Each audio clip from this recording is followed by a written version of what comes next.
O nascimento de Jesus foi assim. Maria, sua mãe, estava comprometida a casar-se com José. Mas, antes de se unirem, ela achou-se grávida pelo Espírito Santo. José, seu marido, era um homem justo e não queria expô-la à desgraça pública. Por isso, decidiu separar-se dela secretamente. Tendo José isso em mente, um anjo do Senhor apareceu-lhe em sonho, dizendo: José, filho de Davi, não temas receber Maria, tua mãe, pois o que nela foi gerado é do Espírito Santo. Ela dará à luz um filho a quem darás o nome de Jesus, porque ele salvará seu povo dos seus pecados. Tudo isso aconteceu para que se cumprisse o que o Senhor havia declarado pelo profeta. A virgem engravidará e dará à luz um filho, a quem chamarão Emanuel, que significa Deus conosco. Despertado do sono, José fez o que o anjo do Senhor lhe ordenara e recebeu sua mulher. Mas não a conheceu na intimidade, enquanto ela não deu à luz um filho, e deu-lhe o nome de Jesus. Irmãos, essa época, de fato, é uma época especial. Nós não estamos celebrando no dia 24, porque é uma véspera e as famílias se reúnem, então trouxemos para hoje. E eu acho que tudo na nossa vida, práticas, opiniões, relacionamentos, projetos, deve ser governado pelas Escrituras. É a única garantia de que nós estaremos seguros. E sobre o Natal, no dia 25, acho que os irmãos já notaram que a Bíblia não fala de 25 de dezembro. Então, o que acontece? Em Roma, já nos dias de Jesus, eles tinham, os romanos, 3 festas importantes no mês de dezembro. 3 festas. E uma delas era chamada de Brumália. Essa festa era no dia 25 de dezembro.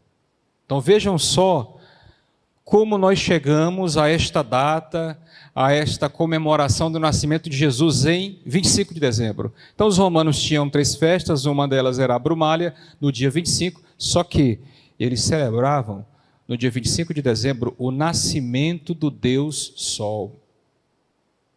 O que eles celebravam não tinha nada a ver com o Evangelho, não tinha nada a ver com Jesus Cristo. E aí fica a pergunta, então, como é que a gente comemora nessa data? Então, o que aconteceu, meus irmãos, é que, a princípio, eles tinham essa festa. O homenageado era o Deus Sol. Era o período do ano em que eles tinham ali a maior presença do Sol no decorrer de um dia. Solstício, se eu não me engano, é a expressão. E eles consideravam aquilo não só um momento de renovação, de ciclo, mas como se fosse o nascimento daquela divindade. E eles reservavam o dia 25 de dezembro para comemorar, para celebrar o nascimento de um Deus que nós sabemos que não existe. O Sol é um astro criado pelo Senhor, infinitamente menor e menos glorioso do que o Deus Criador. Mas eles faziam isso. E aí nós temos, meus irmãos, no 3º século, depois de Cristo, essa festa da Brumália começou a namorar o cristianismo. Então eles começaram a manter uma aproximação e a igreja começou a querer ter uma comemoração nesta data, porque eles consideravam tão importante e a igreja pensou, o que a gente vai fazer nessa data? E a partir do século III, a igreja começou a organizar-se para celebrar o nascimento de Cristo no dia 25 de dezembro. Então a ideia era mais ou menos assim, eles lá celebram o Deus Sol, mas nós celebramos o Deus Salvador, o Deus Criador de todas as coisas. Então a igreja fez uma adaptação dessa data, tá? Eles usaram 25 de dezembro para celebrar o nascimento de Jesus. Biblicamente falando, meus irmãos, Jesus nasceu entre março e abril. Eu não vou entrar aqui nos detalhes, nas evidências bíblicas, mas nós temos várias evidências bíblicas que mostram que Jesus nasceu nesse período, entre março e abril. Mas, considerando até a tradição das igrejas em reservar essa data para o período natalino, a gente chega ao século XX.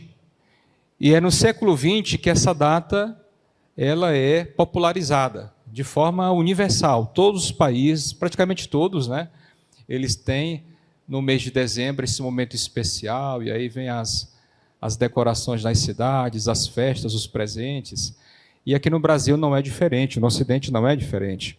Então, a figura que foi mencionada aqui, que é do Papai Noel, é outra grande história que não dá tempo para a gente mencionar, mas foi uma figura inventada por causa do comércio, né?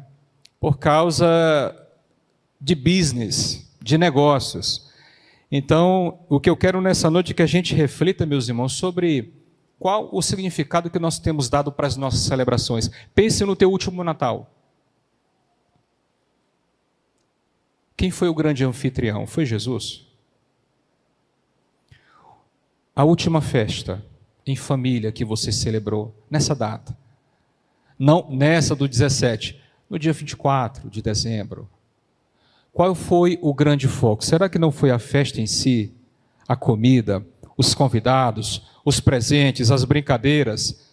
Tenta lembrar, eu creio que a maioria vai lembrar bem, qual foi o centro das comemorações da tua família no último Natal? Jesus Cristo foi exaltado? Tudo aquilo que foi feito apontou para a pessoa de Jesus? Nós tivemos aqui uma cantata, uma breve cantata, em que cada elemento estava apontando para um objetivo só, para um alvo só, que é a pessoa de Jesus. Será que as nossas celebrações, meus irmãos, elas foram assim? E aqui já é uma deixa, porque no dia 24 nós estaremos reunidos em família. Então nós precisamos fazer uma leitura a partir das Escrituras para remodelar as nossas festividades, para que nós não estejamos mais parecidos com os pagãos do que com os cristãos, para que nós não estejamos inserindo nas nossas reuniões familiares mais elementos do paganismo do que do próprio Evangelho. Então, cabe essa reflexão. Como foi a nossa última festividade natalina? Jesus foi o centro, ele foi exaltado, tivemos um momento de leitura, de meditação, de louvores, de agradecimento a Cristo pela salvação que ele nos deu? Foi assim o nosso Natal? Talvez sim, talvez não. E nessa noite, meus irmãos, nós vamos perceber 3 grandes verdades sobre o que o Natal simboliza, sobre o que o Natal representa. E eu espero, sinceramente falando, que no próximo domingo nós estejamos com nossas famílias com essa mentalidade. Deus é Deus de todas as áreas da nossa vida, de todos os dias, de todas as épocas, de todas as situações. Então a gente precisa converter este momento natalino para a glória de Deus, celebrá-lo à luz das Escrituras Sagradas. Eu quero que você olhe para a sua Bíblia, já a partir do verso 18, eu quero aqui mencionar que o sentido do Natal, ele está expresso, meus irmãos, na providência divina.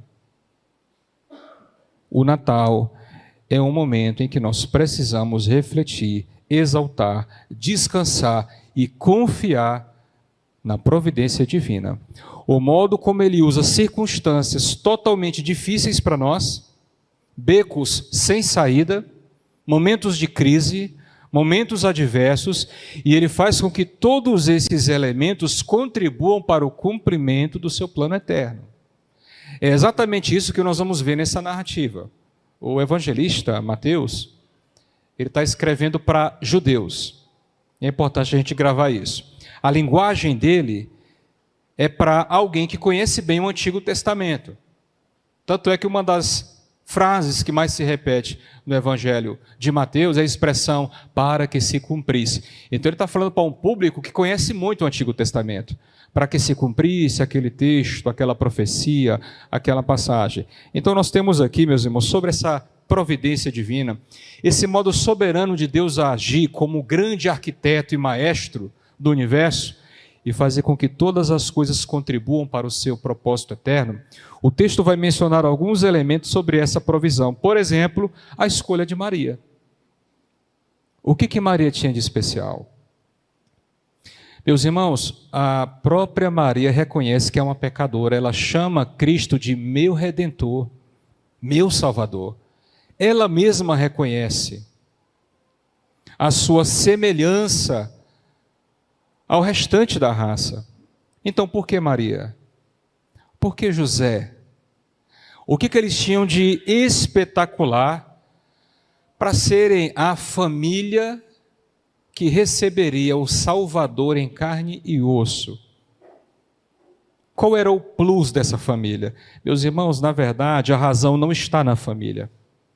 Está na vontade soberana, na vontade eletiva de Deus, no seu propósito livre e eterno de escolher as pessoas que Ele quer para cumprir a sua vontade e o seu plano salvador. Então o texto aqui no verso 18 simplesmente fala assim: o nascimento de Jesus Cristo foi assim, Maria sua mãe. Então assim, quem deu essa prerrogativa para Maria? Será que ela alcançou de alguma forma, por mérito pessoal? Será que era a mulher mais incrível e perfeita do mundo? Não era. Mas Deus decidiu fazer daquela mulher a mulher mais privilegiada do mundo por ser a mãe do Salvador. Graça divina, atuação divina, soberania divina em ação. E o texto diz, meus irmãos, que ela estava comprometida a casar-se com José. Então a gente está falando de um noivado, não é como os noivados de hoje, que você noiva e aí coloca o anel na mão direita e tira aquelas fotos e reúne a família. 6 meses depois estão separando. O casamento em Israel tinha 3 etapas importantíssimas. A primeira era chamada de confirmação. Então os pais, eles conversavam entre si e eles arranjavam aquele casamento. Olha, lá na frente o meu filho vai se casar com sua filha. Às vezes os filhos eram crianças ainda. Então essa primeira etapa era chamada confirmação. A segunda etapa era o noivado, que é esse momento em que Maria e José se encontram. Durava 1 ano. Só que era um noivado, meus irmãos, que já tinha peso de casamento. Na verdade, era o casamento inaugurado. Eles não podiam ter contato físico, eles não podiam namorar, porque depois do prazo de 1 ano é que o casamento seria consumado. Então, eles estão nesse período.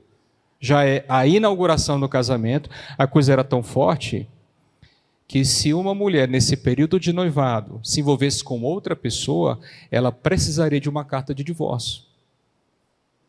Porque já tem peso de casamento. Então, é nessa situação que Deus escolhe Maria. É dentro dessa situação que Ele a presenteia com esta gravidez sobrenatural. E Ele está comprometido a casar-se com José.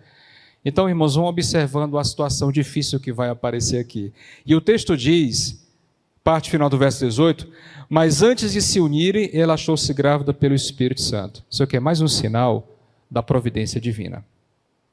Jesus não poderia vir ao mundo sendo gerado, recebendo a herança de Adão, a herança pecaminosa.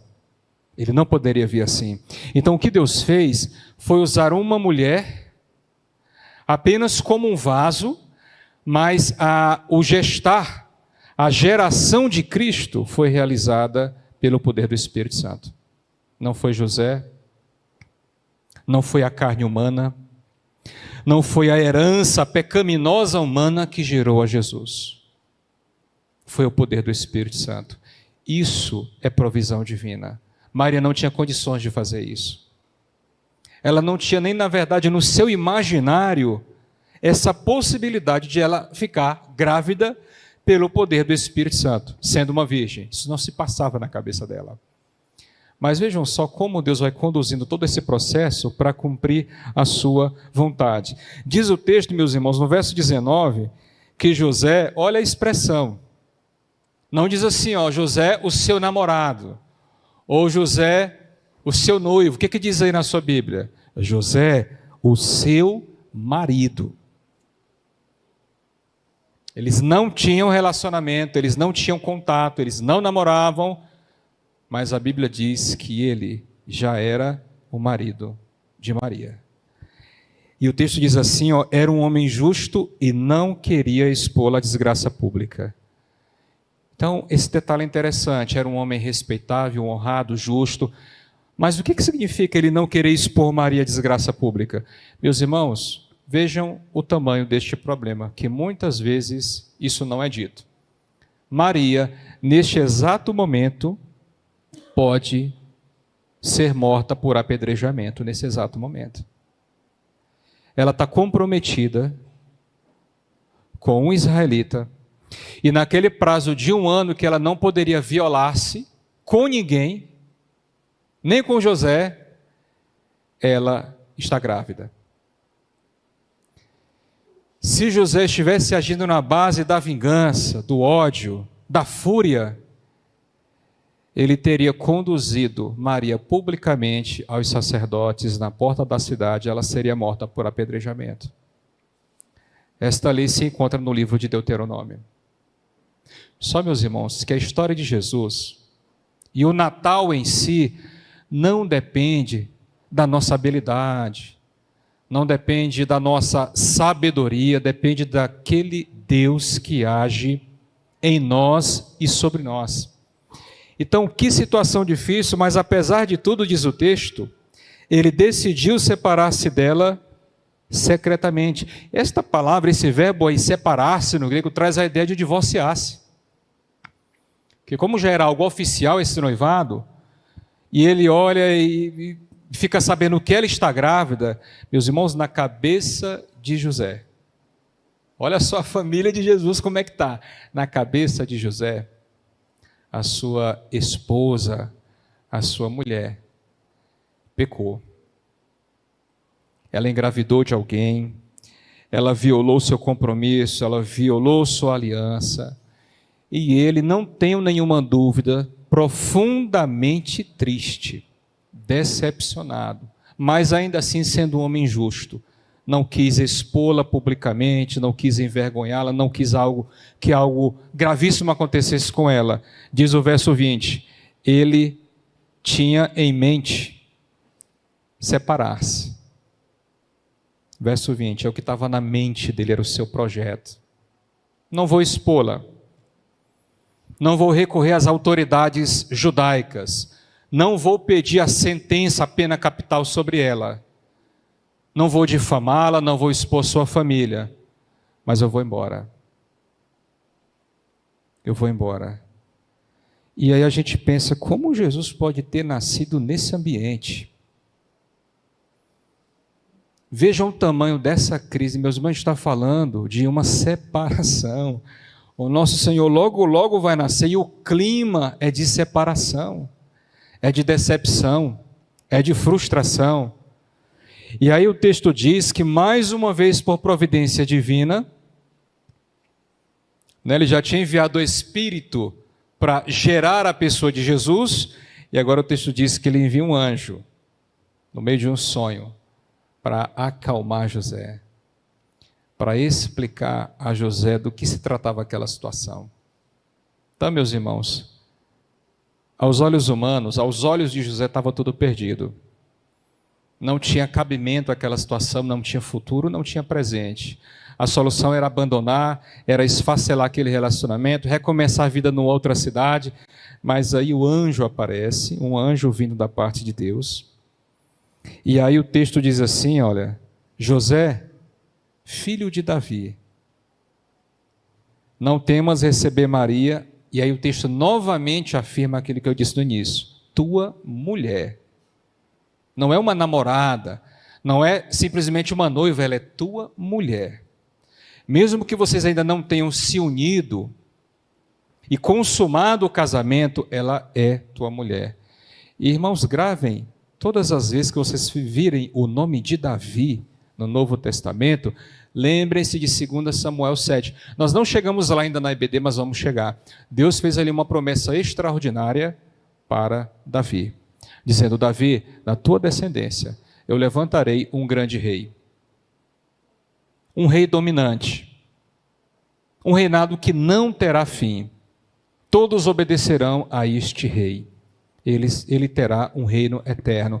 2 Samuel 7. E aqui, olha que coisa interessante, ele fala, José, filho de Davi. É Deus cumprindo a sua promessa feita a Davi lá no Antigo Testamento. E aí ele diz assim, olha, dando as instruções para acalmar o coração de José, não temas receber Maria, tua mulher, pois o que nela foi gerado é do Espírito Santo. O que nela foi gerado é do Espírito Santo. O que nós temos aqui, meus irmãos, e o princípio que nós temos nesse primeiro momento, é de que o Natal é um tempo, de fato, de exaltar a providência divina. Então, qualquer casamento aqui teria se acabado, teria se destruído, teria sido implodido pelas pressões. Mas Deus foi conduzindo de tal forma, não só o coração de Maria, mas o coração de José, utilizando o seu espírito, utilizando o ministério angelical, para que a sua vontade fosse perfeitamente cumprida, e que foi o que aconteceu. Então a gente olha, a gente pensa, vai dar problema, né? Como é que eu reagiria no lugar de José? Imagina essa cena. Ela chega e fala, meu bem, eu estou grávida. E ele pergunta, mas como assim? E ela fala, o Espírito Santo. Estou grávida do Espírito Santo. Então, na história não tinha nenhum paralelo para que José pudesse acreditar, não havia nada parecido com isso. Mas ele foi guiado aqui por Deus, Deus sustentou toda essa situação, Deus concluiu este momento e este ciclo na vida daquela família. O filho dele vem ao mundo, mas não será numa família em desordem, não será numa família rachada, dividida, separada. Deus, como um maestro, conduziu cada coração de forma perfeita para que o seu plano perfeito se cumprisse. Meus irmãos, isso é soberania. Isso é perfeição divina. Isso é providência divina na vida do seu povo. Mas nós temos, em segundo lugar, que entender que o sentido do Natal é expresso também na salvação em Cristo Jesus. E este é o grande centro ao qual nós devemos nos ater. Olhe o versículo 21 na sua Bíblia. O texto diz aí que até mesmo por meio do nome que essa criança recebe, nós sabemos que o centro do Natal se trata, na verdade, da salvação da raça humana. Então não se trata de presentes humanos, de brincadeiras, de comida, de bebida, se trata da salvação humana por meio do perdão de pecados. E o texto diz assim, ela dará à luz a um filho, a quem darás o nome de Jesus. No Antigo Testamento, esse nome em hebraico é Josué, ou Ioshua, né? No Brasil, Joshua. No Novo Testamento, o nome grego é Jesus. E o significado é Javé salva. O Senhor salva. Olhem só o nome que o Senhor recebeu. O Senhor salva. Aqui nós temos, pelo próprio nome do Salvador, uma indicação divina da missão desta criança no mundo. E o texto diz ainda, porque ele salvará seu povo dos seus pecados. A nossa maior necessidade, o nosso maior dilema, meus irmãos, o nosso grande ponto de interrogação é a reconciliação com Deus. Você não encontrará nenhum problema nesta vida mais sério e mais urgente do que a sua reconciliação com Deus. Não existe. É um problema gritante que se encontra diante de todos aqueles que estão sem Cristo. E é justamente com essa finalidade que o Deus eterno, Criador, vem ao mundo em forma humana. Nasceu com a fragilidade de uma criança e vai passar por todo o processo natural que uma criança tem, exceto o pecado. Assim veio o nosso Salvador para cumprir o plano divino quanto à salvação humana. E o texto, meus irmãos, fala que ele vai salvar o seu povo. Eu quero aqui só lembrar, refrescar nossa memória sobre a expressão que Deus utilizou para com a nação de Israel quando ia libertá-los do Egito. Esse é um conceito teológico que fica se repetindo na Bíblia o tempo inteiro. Ele está lá no Êxodo, ele está nos livros históricos, está nos livros proféticos, nos livros poéticos, ele está no livro de Apocalipse. Deus fala assim, eu vou libertar esta nação para que vocês sejam o meu povo e eu seja o seu Deus. Então, todas as vezes que a Bíblia menciona essa ideia de o seu povo, é uma lembrança do povo que Cristo vai redimir através do seu sacrifício. O povo que ele vai substituir na cruz. Ali não foi uma morte simbólica, meus irmãos, foi uma morte real, assumindo o lugar de todos aqueles que creem. E aí o verso seguinte diz ainda que esta salvação, ela não só está evidenciada no nome de Jesus, mas ela também está evidenciada nas próprias profecias, porque ele fala assim no verso 22, ó, tudo isso aconteceu para que se cumprisse o que o Senhor havia declarado pelo profeta. Então, a gente percebe que Natal é uma expressão de salvação, não é só pelo nome de Jesus. Ele recebe o nome aqui de Jesus, que é o Senhor salva, ele recebe o nome de Emanuel, que quer dizer Deus conosco, mas a gente percebe esse plano de salvação pelas profecias. E Mateus tem essa preocupação de mostrar como as profecias se cumprem, e ele diz assim no verso 23, a virgem engravidará. Então, humanamente falando, é uma contradição de termos. Como é que ela engravidará sendo virgem? Isso é uma referência a Isaías capítulo 7, a Isaías capítulo 8. Depois os irmãos podem ler em casa e conhecer melhor aquele contexto específico. E neste instante, Mateus utiliza esta profecia para falar sobre Jesus. Está se cumprindo agora o que Deus prometeu no ministério do profeta Isaías, que a virgem engravidaria. E ela teria um filho, e o nome deste filho seria Emanuel. Mano, em grego, significa o que pertence a mim, ao que está comigo. E El é Deus. Agora percebam o que Deus está fazendo, meus irmãos, porque isso é muito forte. Deus cria um jardim, e tudo de modo perfeito, ele coloca ali o primeiro casal, convive com este casal, e por causa do pecado, este casal perde a presença de Deus. E aí, meus irmãos, dali em diante, o relacionamento do ser humano com Deus sempre é mediado. Tem que ter o sacrifício, tem que ter um tabernáculo, tem que ter um sacerdote, tem que ter uma cortina, o santo dos santos, sempre tem alguma coisa entre nós e Deus. E as pessoas não conseguem ver a esse Deus em sua essência. E o que Deus faz? Ele envia seu próprio Filho, de forma visível, de forma material, palpável, de tal modo que Cristo diz, quem me vê, está vendo o Pai. Aquele privilégio que Adão e Eva perderam no Éden, Deus está concedendo a cada um de vocês que estão me vendo.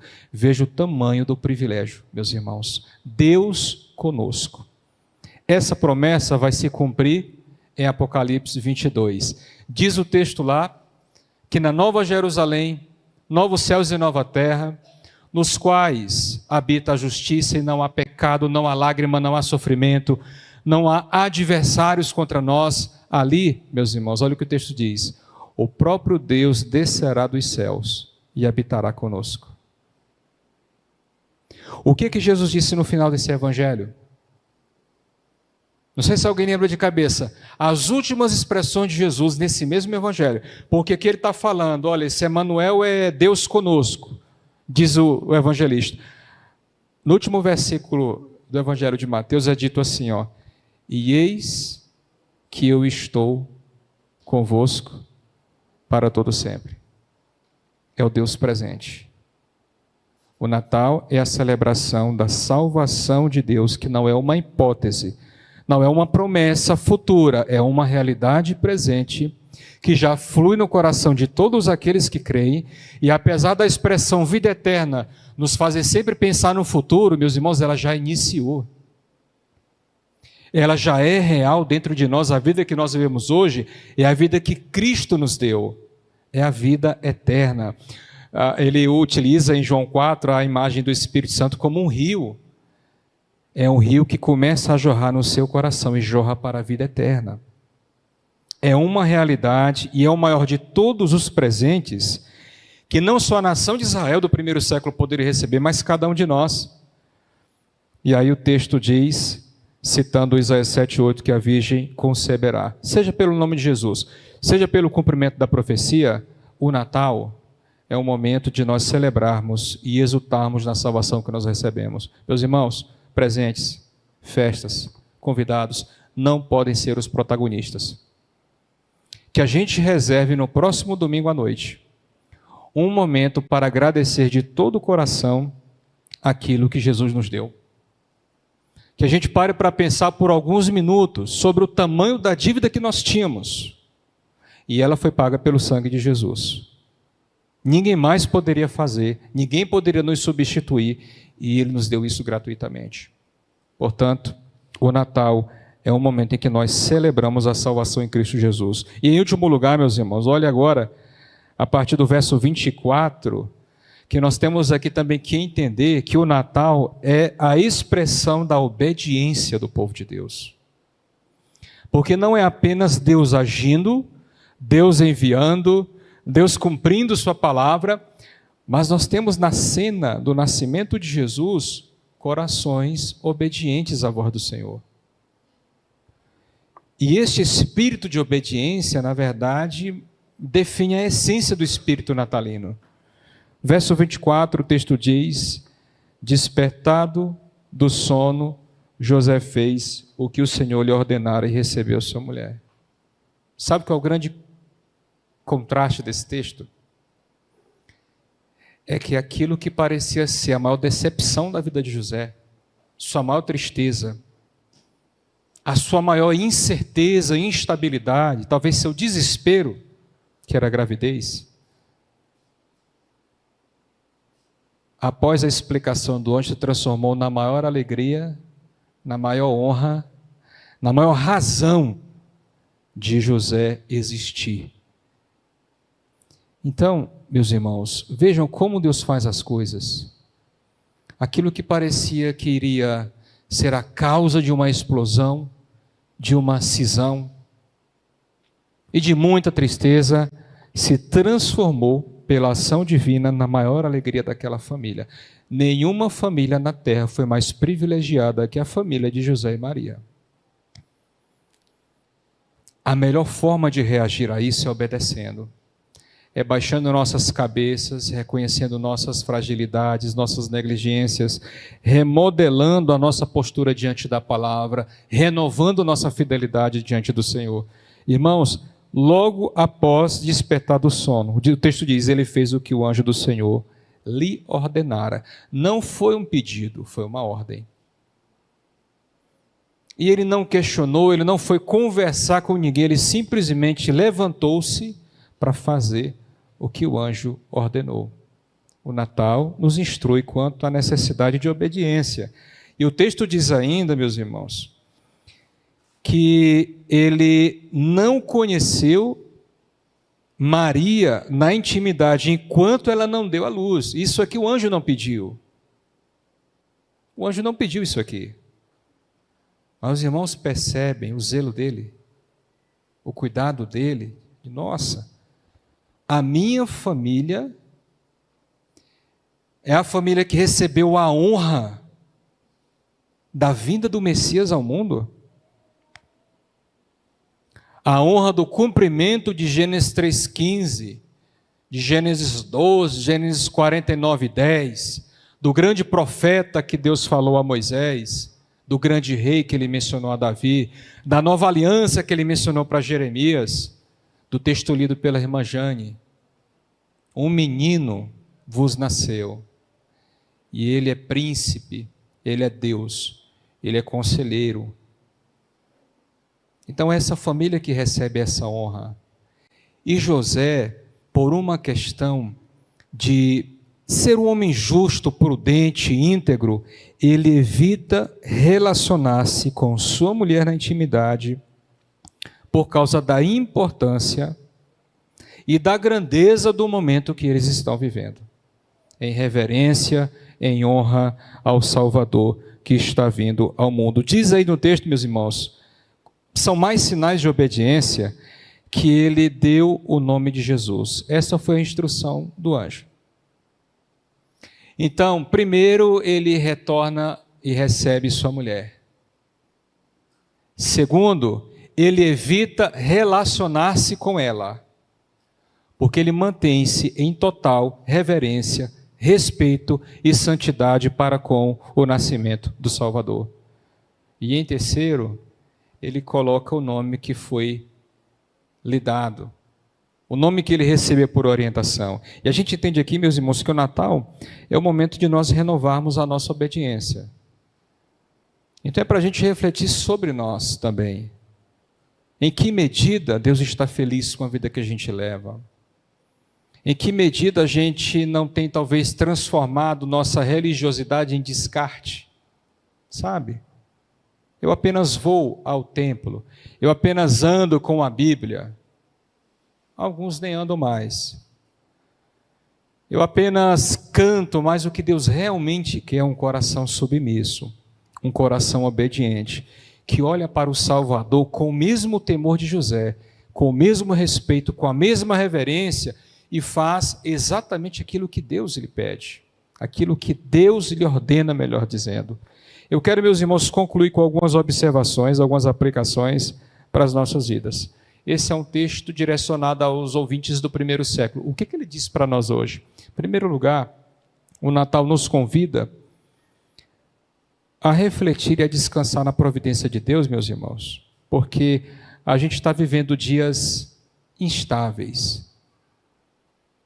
As pessoas estão desesperançosas, as pessoas estão com muito medo. Eu sei que muitas coisas contribuíram para o atual estado das coisas, mas o nosso mundo é um mundo de fato desesperançoso, não há tendências de melhoras.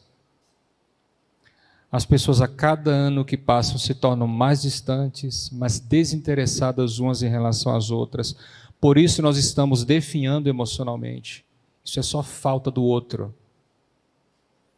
E no meio de todas essas incertezas, medos, angústias, nós temos um Deus que cuidou de absolutamente todos os detalhes do nascimento de Jesus.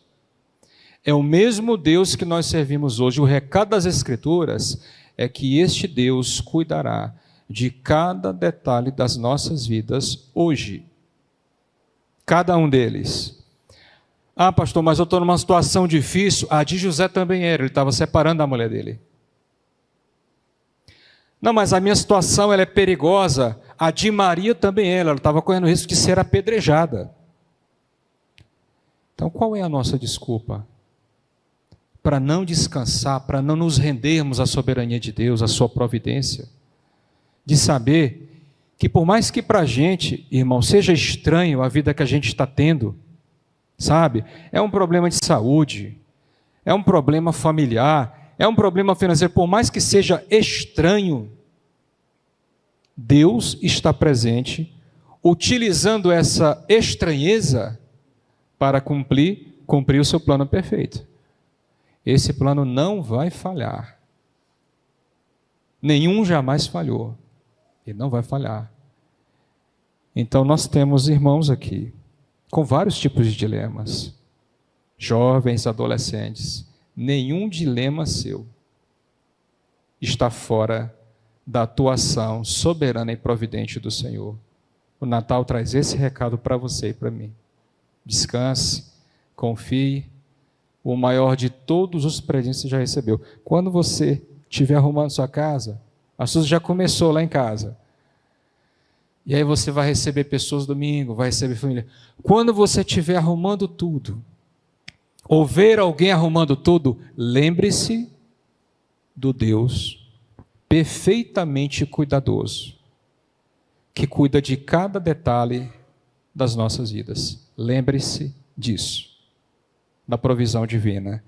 Uma segunda aplicação, o Natal nos convida a priorizar o maior dom que um ser humano pode receber, que é o perdão dos pecados.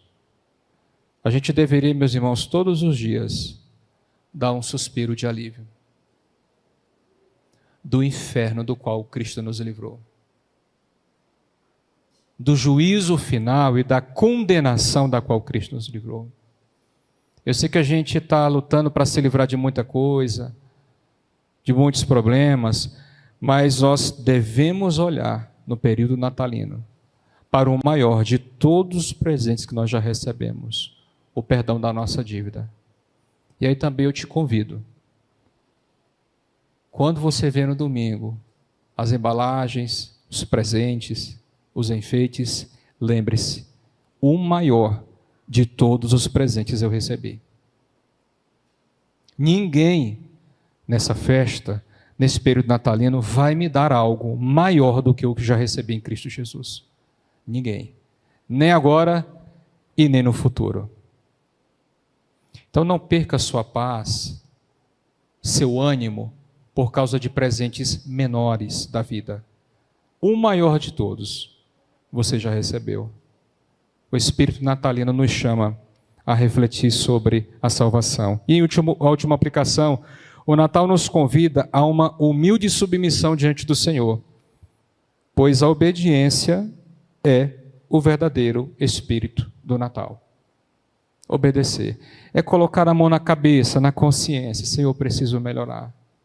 Eu não posso celebrar uma festa, uma data, e enfeitar a minha casa, encher de pessoas, sendo que o grande anfitrião, que é Jesus, não está sendo tratado de forma devida. Preciso ser mais fiel. Eu preciso ver neste momento um momento de renovação dos meus votos, dos meus compromissos. Precisa ser um momento de confissão, para que o nosso modo, meus irmãos, de viver a nossa vida cristã melhore. Então, não vai ser com roupa, e não vai ser com festa, e não vai ser com presentes que nós vamos celebrar verdadeiramente o Natal. Vai ser com submissão. De fazermos tudo, até uma cerimônia de Natal, de modo obediente. É a obediência que fará com que essas coisas sejam agradáveis aos olhos de Deus. Então, que o Senhor nos abençoe, e eu desejo a cada família que tenha um momento extremamente abençoado, enriquecedor, grato, confiante, e tudo em espírito de obediência diante do Senhor. Que assim seja as nossas reuniões em família, as festividades que teremos no próximo fim de semana, que seja um momento de grande bênção e paz na vida de cada um de nós. Vamos orar nesse momento. Soberano Deus, muito obrigado, Pai, porque em Cristo Jesus, o nome, ó Deus, que nós celebramos hoje e sempre celebraremos, o Senhor nos concedeu toda a segurança que nós precisamos para vivermos a vida cristã. Senhor, Tu providenciou tudo no nascimento de Jesus. O dia, a hora, o motivo para que aquele casal estivesse ali, naquela exata cidade, naquele exato local. O Senhor providenciou todas as coisas para que a Tua vontade, não a vontade humana, fosse cumprida. Nós cremos, ó Pai, que nós temos esta provisão a nosso favor, sobre nossas vidas, trazendo a Deus aquilo que nós precisamos para uma vida cristã e piedosa. Nós entendemos também, ó Pai, que o Senhor deu a nós a maior de todas as dádivas que alguém pode receber ou imaginar, que é a mudança da sua rota quanto ao destino eterno. O Senhor nos perdoou, através de toda a obra realizada por Cristo, desde o seu nascimento até a sua ressurreição. Ó Deus, muito obrigado.